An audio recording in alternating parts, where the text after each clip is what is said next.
Game 7 of the World Series was incredible. Shout out to those Cubbies. 108 years. Can you even count that high? Hey, I'm the most mathematically gifted out of all of us, but maybe not now. But I don't need to anymore. This is AU Nation. Let's rock.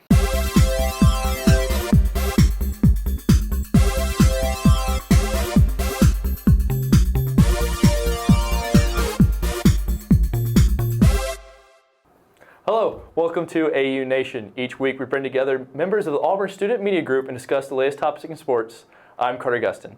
On today's show, we'll discuss Auburn's win over Vanderbilt, predict the week's biggest games, and finally, talk some hoops. I'm Noah Gardner. Now let's introduce today's panel of experts. Our first guest today is Jared Dillard. He hosts a sports talk show called The Extra Point on WEGL 91.1 FM. Tune in Tuesdays at 1 p.m. for the show. Jared, how are you? I'm doing good. I'm glad to be back. Yeah, that's all I got. I'm sorry. It's good to have you here, man. We're rocking the casual wear today on the show. It's Casual Tuesday. Yeah. So I'm really happy about that. Our other expert today is Ben Bracken. He is an eagle-eyed TV sports analyst. Ben, how are you today? Doing well. Beautiful day on the plains. Let's talk some sports. All right, let's get to it. All right, well, this is AU Nation. Let's get underway with Auburn football first. On Saturday, Auburn defeated Vanderbilt by a score of 23-16. Auburn got off to a sluggish start, but when it mattered most, the Tigers were able to make the plays down the stretch and secure the victory. What did Saturday tell you guys about the Auburn Tigers?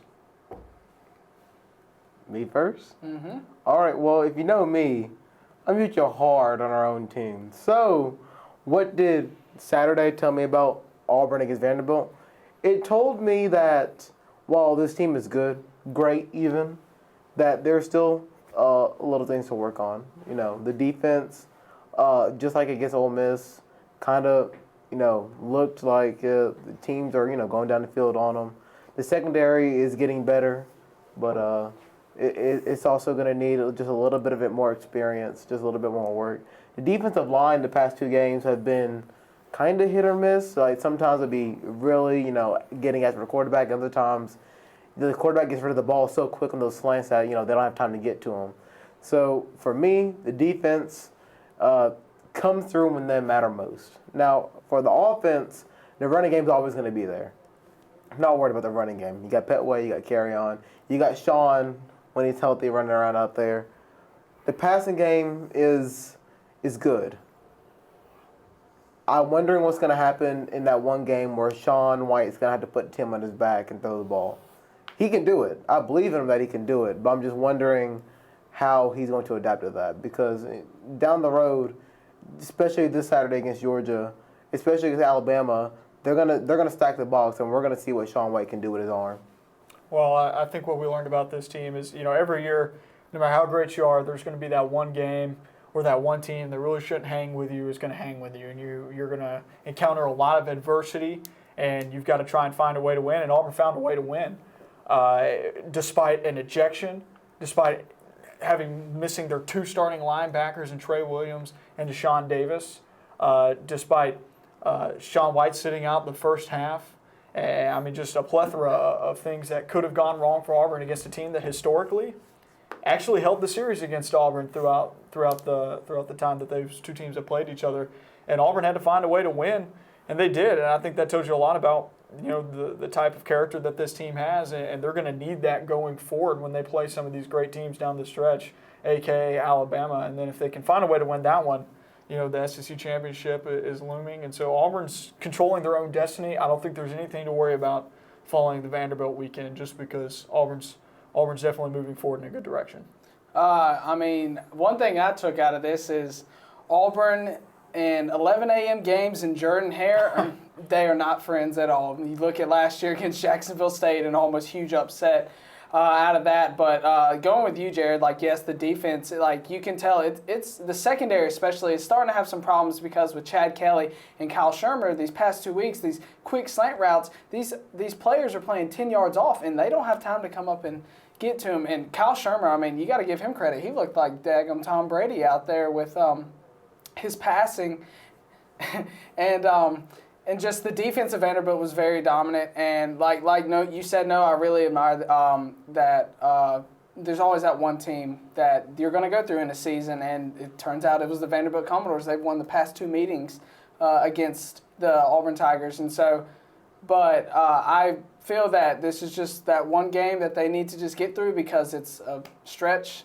going into the final game against our rival, the Crimson Tide. So huge win, that a way to pull it out. But some things we still need to work on. All right, well, up next, what do you guys see for the upcoming Saturday game as we travel to Athens to play Georgia in the South's oldest rivalry, a place where Auburn hasn't really historically played too well? Guys, what do you see happen this week? If it was in Jordan-Hare, I'd feel better about it, but it's in Athens. No matter what Georgia's done this year, Athens is a hard place to play, especially when you're going against a team that you've had beef with in the past couple of years. So that being said, I expect Auburn to play well. But, however, I do expect Georgia to look at what Ole Miss did, look at what Vanderbilt did and implement it. So you're going to see the slants again. You're going to see the quick throws again. You're going to see the offense spread them out and get the ball away from the quarterback quick because they know what the D-line can do.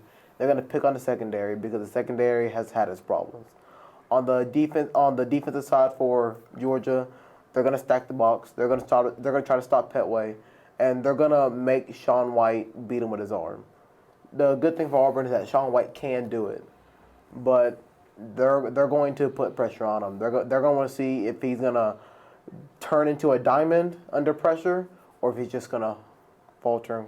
I really like that, yes. I feel that Jacob Eason, a 5-star out of high school, they're going to use him real well, and especially how the secondary has been having struggles these past 2 games. They're going to utilize the slants and the screens and things like that just to get those extra yards and drive down the field. The defense is going to have to step up big time this game. Georgia has definitely struggled this season more than expected. I mean, Kirby Smart first year, it's always going to be rough for a first-year coach who's never had head coaching experience. But like you said, Athens is a very tough place to play. And the Tigers are going to have another big test back-to-back. And I still think Auburn will pull out with a victory despite Georgia's game plan loading the box. I think Sean White's arm is capable of pulling a victory out for the Tigers. I actually think Auburn's going to handle them fairly easily. I think this last weekend was a pretty big wake-up call. You also have to look at the battle in the trenches between these 2 lines. Georgia ranks towards the bottom of the nation in terms of tackles for loss allowed and then also creating tackles for loss. Their offensive defensive lines, not one of the best in the country, very, very poor this year, and that's really been where a lot of their problems have came on the offensive end. I think Georgia's going to have a really hard time to find some points. They lost to Vanderbilt, and you saw how much they struggled against that defense. Auburn's defense is one up on that defense. A much better defense than Vanderbilt's, and I think Georgia will have a really hard time scoring points. I think Auburn's going to probably start off a little bit sluggishly offensively, but eventually they'll make the adjustments to win, just like they have these past 2 weeks. I think Auburn gets it done. All right, well, I got Auburn 38-10, but after the break, we predict the weekend's biggest games. This is AU Nation, Eagle Eye TV. The 2016 elections are right around the corner, and registering to vote is easier than ever. SGA is dedicated to encouraging students to exercise their right to be politically active and maintaining a positive campus political environment. We are asking all Auburn students who are over the age of 18 and who are citizens to register to vote. As students about to graduate from college, it is imperative that we take action today to ensure a bright future for our country. And the best way to do that is by voting. Auburn SGA has launched our Voters Registration Initiative, a project aimed at encouraging students to become politically educated and engaged. Our goal is to register over 1,000 students, and we can't do it without you. We are partnering with campus organizations in a nonpartisan effort to register as many students as we can by October 24th. Throughout this month-long process, we'll be hosting registration drives where you'll be able to register and we can answer any questions that you may have about the voting process. To learn more, log on to auburn.edu/SGA to find more information about upcoming registration events, state-by-state guidelines on how to register, absentee ballot information, and more. And on November 8th, exercise your right and vote. AU votes. AU votes. AU votes. AU votes. AU votes. Welcome back to AU Nation. Let's predict some games for this coming up weekend. In college football, there's an important Big 12 game to watch as Oklahoma welcomes Baylor. How do you guys see? Baylor's done. Oklahoma next. Give me Oklahoma. Baylor's struggling, hasn't really beaten anybody this year. Give me the Sooners. Coming off a 62-22 loss against TCU, struggling team. Baylor, you will not have a chance against Oklahoma. I'm sorry. Baylor has laid an egg a couple weeks in a row. But up next, Leonard Fournette and the LSU Tigers try to bounce back from their loss to Alabama last week as they travel to Arkansas. What do you guys see this weekend? That's a tough one right there. It's a toss-up between Arkansas and LSU. I'm going to go LSU because I think that Arkansas might be able to stop Leonard Fournette and Geis. Give me LSU. I'm not going to go as far as to say that Fournette's going to have a huge game, but LSU's definitely turned the corner since the beginning of the year. They're a much better football team. They played the best team in the nation and went toe-to-toe with them. Give me the Tigers. I'm going to have to go with LSU as well. I love what Ed Orgeron has definitely done for the program since the firing of Les Miles. The offense and the defense has just been a spark. Held Alabama 10-0. Arkansas is in for a run because 2 running backs, Fournette and Darius Geis. It's going to be a good game, but Tigers win. Battle for the Golden Boot is always an exciting one, but up next we're going to move on to the NFL now. Dak Prescott and the Cowboys travel to Pittsburgh to take on Ben Roethlisberger and the Steelers. What do you guys see in this one? It's all a stat from ESPN. Said the Steelers had about 60-some total yards through 3 quarters. They are not the same team that they usually are. Dak and the boys, they're on fire. Give me the Cowboys. I'm actually going to look the other way on this one. Give me the Steelers. They're at home. I think a lot of what happened last week was the fact that Ben Roethlisberger had been out for a while and was trying to really get back into rhythm. He hadn't been in rhythm. I mean, you have to look at it that way, and so I think he gets really back into it. He had a good 4th quarter too. I think that the Steelers are going to really. I think the Steelers are going to take this one. I disagree. I'm going to have to go with the Cowboys as well as you, Jared. The one thing the Cowboys would love to do is get them on onside kicks. If you look at Chris Boswell's onside what kick. What was he doing? Some cool trick that he tried in high school and college, and obviously it didn't work again. So if the Cowboys comes down to it, they want to get him on an onside kick. You can do it, but the Cowboys take the win. Definitely the weirdest onside kick I've ever seen in my entire life. But the final pick we have is actually a rematch of Super Bowl 49 as the Seahawks will play Sunday night against the Patriots and Tom Brady. What do you guys see of this one? The Colts fan in me doesn't want to say it, but the Patriots will win this game because the Seahawks they're just not up to snuff what they used to be. They're still a decent football team. Don't get me wrong. But that offense has just had some issues scoring points. And the defense holds up well until the game starts wearing on them and they let up some points. So give me the Patriots. There are games in a season where a MVP candidate gets validated because he goes and normally it's an offensive player. So you look at it and they have a big game against a great defensive team. And Tom Brady's going to have an exceptional game against a good pass defense. I think the Patriots are going to run away with this one. Give me the Patriots. Well, you wish Pete Carroll had Marshawn Lynch on his roster and he can just hand the ball for 2 yards again. But Tom Brady is going. But would he though? Probably not. That's the thing. I think the Legion of Boom is going to be met by Hurricane Brady, and Tom Brady's MVP candidacy will be elevated. Yeah. Elevated a lot more after this game. I think he's going to do some hard damage on this secondary. And that being said, I still want the Seahawks to win. Don't get me wrong. Still think the Patriots are going to win though. Let's go Seahawks. All right, well, there we are with our picks. On the other side of the break, we're going to move on from the gridiron to the hardwood and talk a little NBA action. This is Eagle Eye TV. We'll be right back. Life hurts. That's the bottom line. Life hurts. And there are times when it hurts most. There are times when it hurts so much that we don't know if we're going to make it through or not.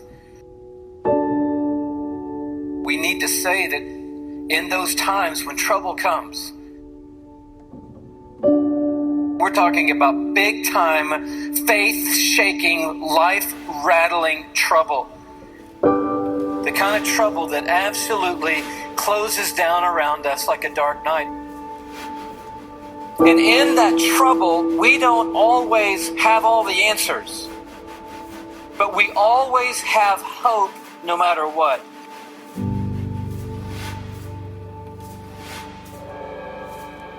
And the hope we discovered was found in the cross of Jesus Christ.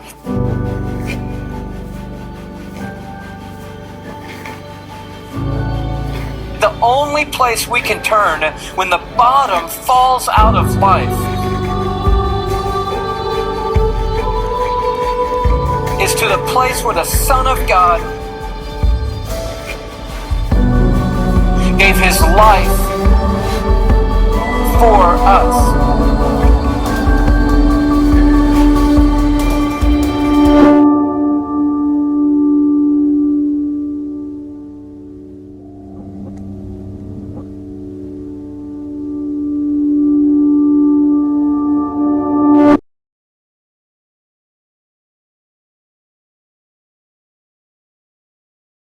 Welcome back to AU Nation. My name is Carter Gustin. We move on now to the NBA. The NBA season now in full swing. We've gotten a chance to see every team play several times.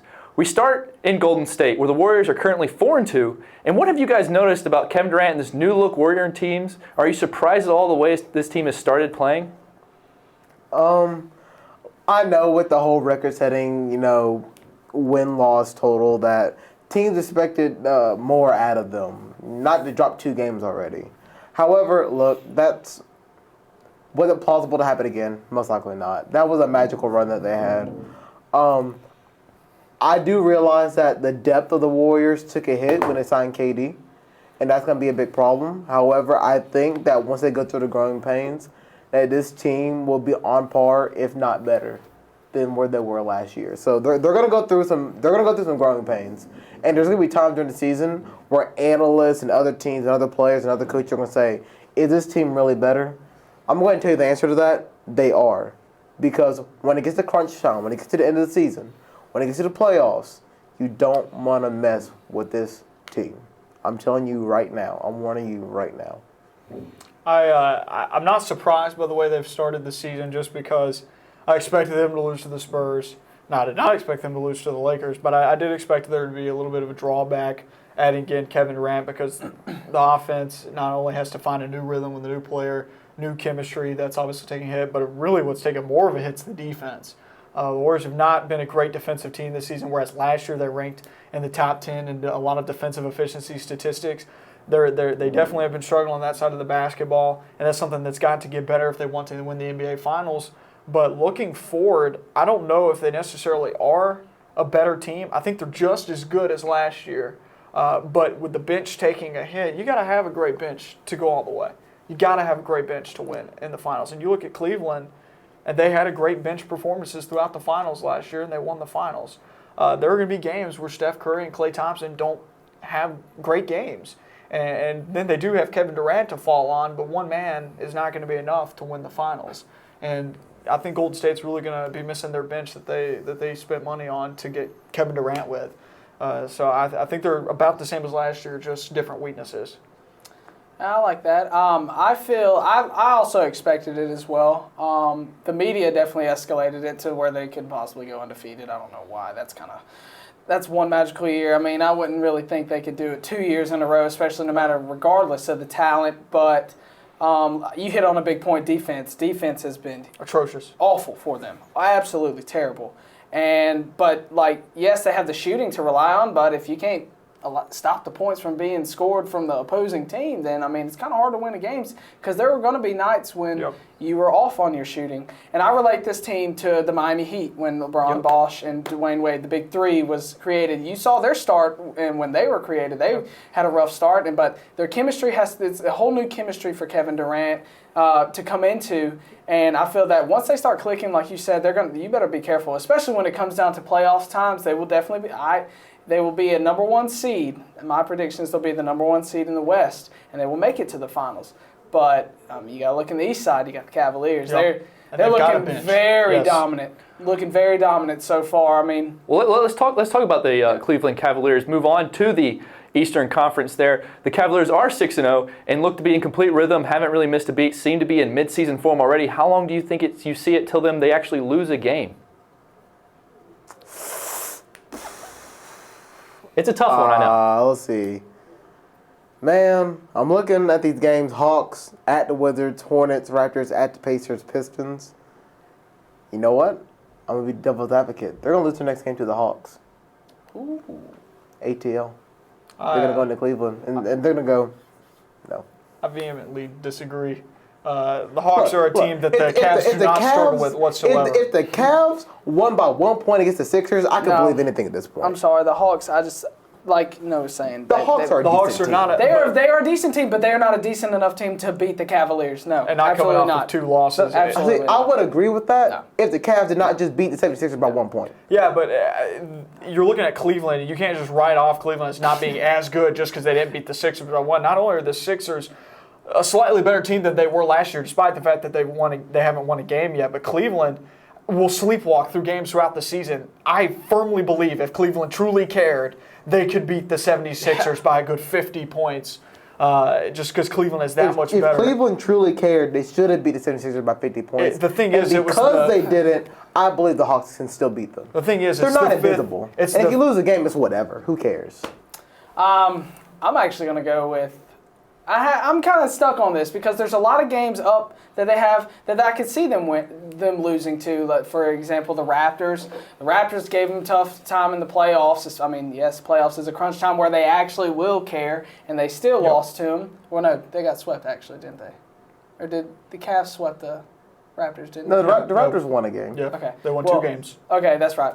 Yeah, but the Pacers, though, they always give them a tough time. I don't think they're capable of it, but a game further down the road, the Trailblazers, Dame Dollar, watch him. They're a good Bills. team. I think that they have capabilities of doing it, but for me, I think it's going to be the Raptors. I don't think Cleveland loses in the next 5 or 6, 7 games. It's hard for me to pinpoint when they're going to lose again. On the horizon, they do have the Clippers, which I think could really prove to be a difficult game for them, but I don't see them losing in the next 7 games. I think that Cleveland really is this talented of a team, and I don't see anybody with the size, the bench, or the shooting to outpace Cleveland. I mean, Cleveland has gone and scored more than 120 points in their last 2 games against teams like the Celtics, who pride themselves on good defense. Good defense was not played. I think Cleveland's going to be an offensive beast that a lot of teams are going to have a hard time stopping. Yeah. All right, well, finally, and last for you guys to answer today is, who is your most surprising team in the NBA? We've seen a few teams play, and a lot of things have been happening this year. So what's surprised you guys the most? I'm just gonna play around and say, what's going on, my Dallas Mavericks? They just now won a basketball game. They're my most surprising team. Oh my they just now get their win. They're 1-5. Dirk is in a retirement home somewhere. Harrison Barnes getting career highs every single day. I don't know what's going on with the Mavericks, but they're my most surprising team. Come on, get the 8 seed like you usually do. Let's go. I'm going to say the Oklahoma City Thunder, sitting currently at 5-1. The Thunder, I thought they would take a step back. They have not missed a beat. I know they got thrashed by the Warriors, but that game had a lot of emotion on the line. And Kevin Durant really put all of the work on himself to do that in that game. The Thunder, on the other hand, have had some close losses, have won a couple games big, like handing the Clippers their only loss of the year so far. So the Thunder look pretty good right now. They still got some growing pains to go through, but Russell Westbrook's an absolute monster, early MVP candidate. The Thunder have not missed a beat. I've been very impressed with the LA Lakers this year. I like that. That opening win against the Rockets, I will consider an upset because I didn't think they'd be that talented. Yes, they went on a 3-game losing streak after that win, but now they're on a 3-game win streak, beating the Hawks and beating the Warriors back-to-back games. I think that's impressive, and they're averaging 110 points per game. That's up in the rankings in the entire league. They're really clicking. The one thing that I think they're missing is a superstar. Like, you can have a counter argument with that, with Kobe being there last year, but I mean, Kobe was aging definitely, and this was his farewell year, so it kind of just took off a lot from the rest of the team. But you look at D'Angelo Russell, and you look at Jordan Clarkson, Brandon Ingram, Larry Nance Jr., just a lot of young talent. If they can get that superstar, you better watch out. LA could be back into a top contender for the Western Conference. I think they're going to be a very streaky team this year. You talk about the 3-game losing streak and the 3-game win streak. I think it's going to be games where the Lakers are on form, and there are going to be games where the Lakers are not on form. I'm going to go ahead and say it. They're not going to make the playoffs, but they're going to be in the contention at the end of the season. I think they'll be in contention at the end of the season. Won't make it, but they'll be in contention. I like that. All right, well, that is all for the show today. Special thanks to JJ Jackson, our producer, whose birthday was actually on Monday. So happy birthday to him. Thank you to Brooks Childress on TriCaster. But for Noah Gardner, Jared Dillard, Ben Brackett, I am Carter Gustin. We'll see you guys next week.